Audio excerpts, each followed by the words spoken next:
Donc bonjour tout le monde, bienvenue à la chaîne de Guildars 29. Donc sans plus tarder, on va attaquer la troisième série dans l'association de l'Est qui oppose Toronto et les Tampa Bay Lightning. Donc ça va être deux très bonnes équipes qui vont s'affronter. Un deuxième match-up en 2 ans. L'année passée, on le sait, Tampa Bay a battu Toronto en première ronde en 7 parties. Donc on va voir ce que ça va donner cette année. Ça va être une série très excitante. Donc sans plus tarder, on va regarder les statistiques de cette saison pour les deux équipes. Donc premièrement pour Toronto, pour les points, il y a Mitch Marner avec 99 points. Donc, il a connu une très belle saison, seulement un point en dessous des 100 points.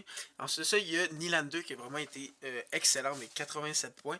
Et il y a Austin Matthews qui a été un peu décevant après avoir marqué 60 buts. A seulement eu 40 buts cette année et 85 points, mais c'est quand même une pas pire saison. Un peu décevant pour Matthews, mais on va voir vraiment qu'est-ce qui est important pour lui, c'est qu'est-ce qu'il va faire en série. Vraiment, il pouvait avoir eu 150 points cette année et 90 buts. S'il fait rien en série, il va être critiqué comme Toronto. Il aurait pu avoir 92 victoires cette saison, même s'il y a seulement 82 matchs. Et ça n'aurait rien changé pour les fans de hockey en général. Donc, c'est vraiment les séries qui comptent pour Toronto. Et pour Tampa Bay, les meilleurs pointeurs, c'est Kuchera avec 113 points.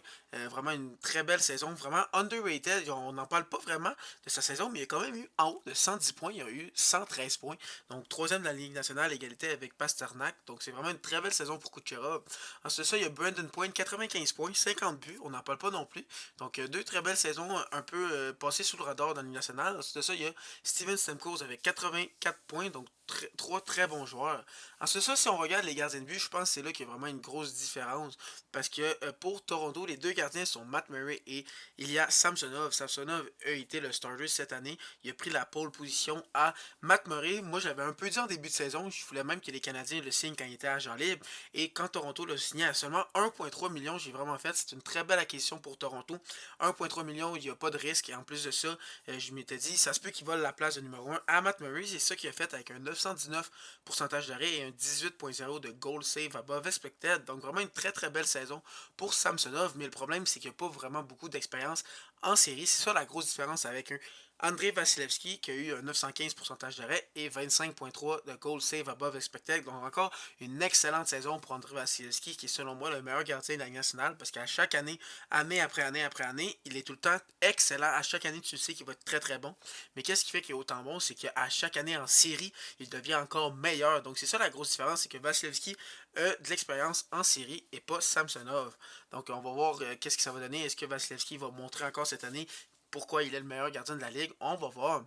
Donc ensuite de ça, pour les statistiques d'équipe, premièrement, il y a Toronto qui ont connu une très bonne saison avec 50 victoires, 111 points, deuxième de l'Atlantique, quatrième au classement général. Donc une excellente saison pour Toronto, mais comme j'ai dit un peu plus tôt, ils pourraient avoir eu 82 victoires en 82 matchs, ça ne va rien changer. C'est vraiment en série, qu'est-ce qu'ils vont faire? Est-ce qu'ils vont finalement passer la première ronde? Donc c'est ça qu'on va voir. Ensuite de ça, pour Tampa Bay, une saison vraiment, honnêtement, décevante. Honnêtement, ils ont eu 98 points et seulement 46 victoires et les 2 derniers mois de cette année étaient vraiment décevants pour Tampa Bay.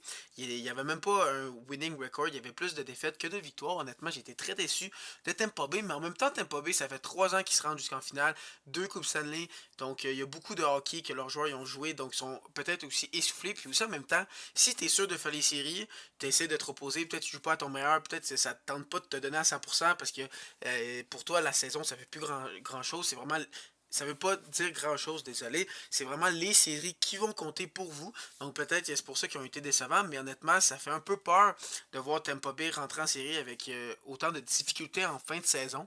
Ils ont quand même fini troisième de l'Atlantique, mais 13e de la Ligue nationale. Donc vraiment, c'est pas la meilleure saison, c'est pas la saison qu'on connaît, c'est pas les vrais Tampa Bay qu'on connaît. Donc on va voir ce que ça va donner. Est-ce que c'est vraiment Tampa Bay ou juste, comme je l'ai dit un peu plus tôt, il était relax puis attendait les séries. Donc on va voir ce que ça va donner. Ensuite de ça, pour les unités spéciales, les deux équipes ont d'excellents avantages numériques. Donc, si tu veux gagner la série, désolé, il faut que tu restes en dehors des bandes des pénalités. Vraiment, les deux équipes, excellent powerplay. Toronto, 26%, deuxième de la ligue, et Tampa Bay juste en arrière à 25,4, troisième de la ligue nationale. Donc vraiment, il ne faut pas prendre de pénalité dans cette série si tu veux la remporter. Après ça, les désavantages numériques, Toronto sont dixième avec 81,8. C'est quand même pas si pire, mais ça pourrait être mieux. Dixième, c'est quand même pas pire. Et Tampa Bay, un peu décevant des avantages numériques avec un 79,7.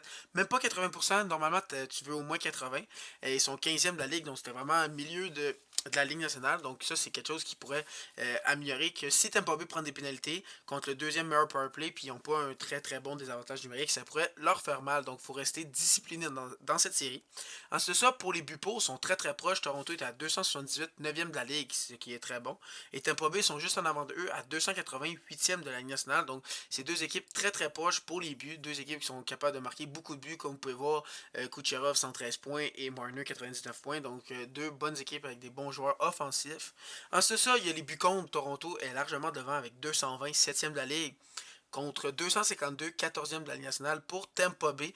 Donc on voit que là-dessus, Toronto est vraiment meilleur. Et qu'est-ce qui est surprenant, c'est que même avec Vasilevski qui a connu une excellente saison, Tampa Bay sont seulement 14e. Donc premièrement, quand c'était Elliott dans les buts, ça l'a vraiment ça l'a fait mal. Donc même avec 25.3 goal save above expected et 915% d'arrêt, Vasilevski, sa saison était exceptionnelle, ils sont quand même 14e, ça veut dire que sûrement que Tampa Bay accorde beaucoup de tirs et beaucoup de buts, même avec un très bon gardien, donc on va voir ce que ça va donner, mais en même temps, comme je vous ai dit, peut-être qu'ils se forçaient pas tant que ça parce qu'ils savent que la saison, c'est pas très important tant que tu te rends en série. Donc, sans plus tarder, on va aller voir les alignements des deux équipes, voir c'est quoi que les deux équipes ont.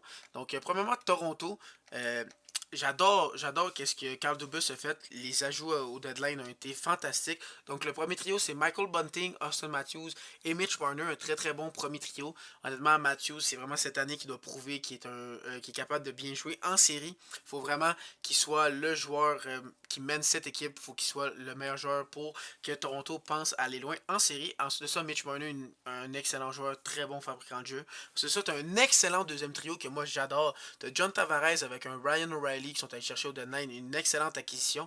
Moi je trouve que c'est vraiment une des meilleures acquisitions de toute le deadline.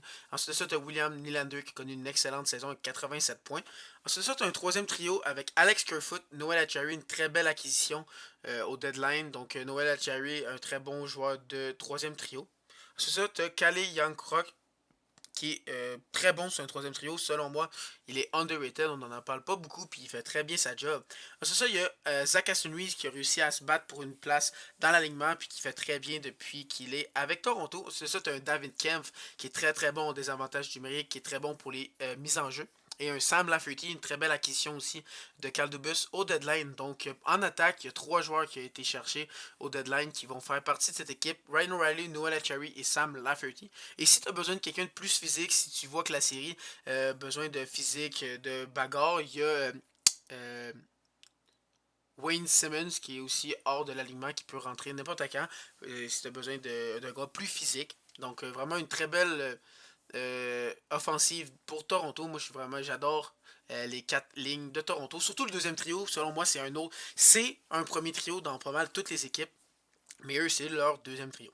Ensuite, ça, en défense, souvent on parle de Toronto comme étant une équipe avec pas de défensive, mais honnêtement, je trouve que Caldebus a vraiment fait de très belles acquisitions. Il y a Morgan Riley et TJ Brody qu'on connaît depuis plusieurs années. Ensuite, ça, il y a Mark Giordano et Jake McCabe. Une très belle acquisition, selon moi, de Jake McCabe, qui est encore signé pour quelques années et avec un très bon contrat à cause que 50% est retenu par Chicago. Donc, une très belle acquisition qui renforce le top 4 grandement. Ensuite, ça, tu as un Luke Shen avec un Timothy Liljegren. Donc, une très bonne deuxième paire. Surtout que Luke Shen est très bon physiquement. Donc, en série, on aime ça, les gars physiques. Donc, ça peut très grandement aider. Il y a aussi un Eric Gustafsson qui est laissé de côté. En ce moment, je pense qu'il est blessé au jour le jour. Donc, on va voir s'il va être capable de jouer. C'est une autre acquisition qu'ils ont faite. S'ils ont besoin de plus d'offensive, un carrière, c'est une deuxième avantage numérique. Eric Gustafsson, c'est sa force. Ensuite de ça, dans les buts, comme je l'ai dit, il y a Ilya Samsonov et Matt Murray. Ilya Samsonov, selon moi, c'est lui qui va starter. Mais si il y a 2-3 mauvaises parties, Matt Murray peut très grandement devenir le starter parce qu'il a l'expérience en série comme il y a eu avec Penguin, deux bonnes séries, deux coupes Stanley. Donc vraiment on va voir qu'est-ce que ça va donner, mais je pense que Samsonov ça va être lui le partant, puis s'il fait bien c'est lui qui va rester, mais je pense que si après deux parties il n'a pas très bien fait, ça va être Matt Murray. Donc on va voir qu'est-ce que ça va donner. Ensuite de ça pour Tampa Bay, leur alignement, t'as le premier trio qui est très très très bon. En Steven Stamkos, Braden Point, Nikita Kucherov, vraiment c'est le premier trio qui fait la plupart de l'attaque pour Tampa Bay. Vraiment, il faut vraiment faire attention quand ce trio-là est sur la glace. Vraiment trois très bons joueurs qu'on connaît. Surtout en série, ces trois joueurs-là, ils ont toujours sont toujours meilleurs en série, comme Brandon Point et Nikita Kucherov des 3 dernières années ont vraiment été fantastiques avec Tampa Bay. Ensuite de ça, le deuxième trio, c'est là que je donne l'avantage grandement à Toronto. C'est un Ross Colton, Anthony Cirelli et Alex Callon. C'est pas un mauvais deuxième trio, mais selon moi, comparé à celui de Toronto, c'est vraiment pas au même niveau. J'adore Anthony Cirelli, très bon dans les deux sens, mais Killorn et Colton, c'est rien comparé à un Tavares et un Nylander pour Toronto. C'est ça le troisième trio, très bon. C'est Brendan Eagle, Nick Paul et Tanner Jeannot. En ce moment, Tanner Jeannot est blessé, que s'il joue pas, ça va être Isseman qui va prendre sa place, qui sont allés chercher au deadline. Mais si Jeannot peut revenir, c'est parce qu'il est blessé au jour le jour, ça va être lui qui va être là sur le troisième trio.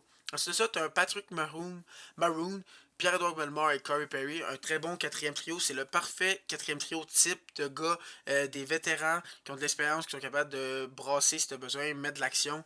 Avec un Patrick Maroon, un Corey Perry, on les connaît, ils sont fatigants. T'aimes pas ça jouer contre eux parce qu'ils vont tout le temps te picosser et t'énerver. Ensuite, ça en défensive, ils ont Eric Chernak, Victor Edman, comme première paire, excellente première paire.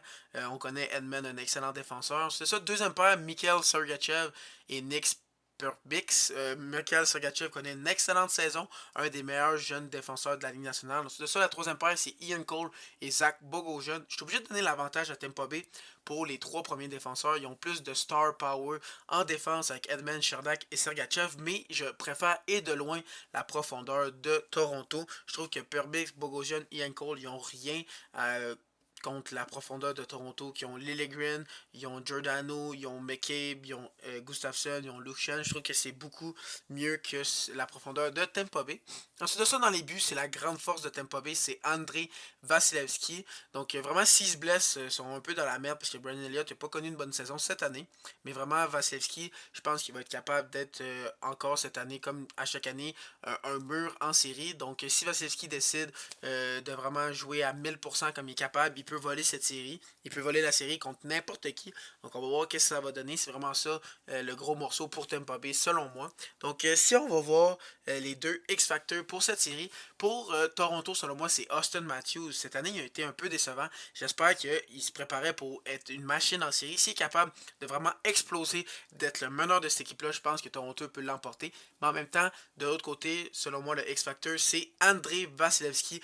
Avec Vasilevski, tu peux avoir des pions devant toi puis quand même gagner. Honnêtement, c'est le meilleur gardien de la Ligue nationale. Donc si Vasilevski décide que c'est Tampa Bay qui l'emporte, ça va être Tampa Bay qui l'emporte puis Toronto pourra rien faire.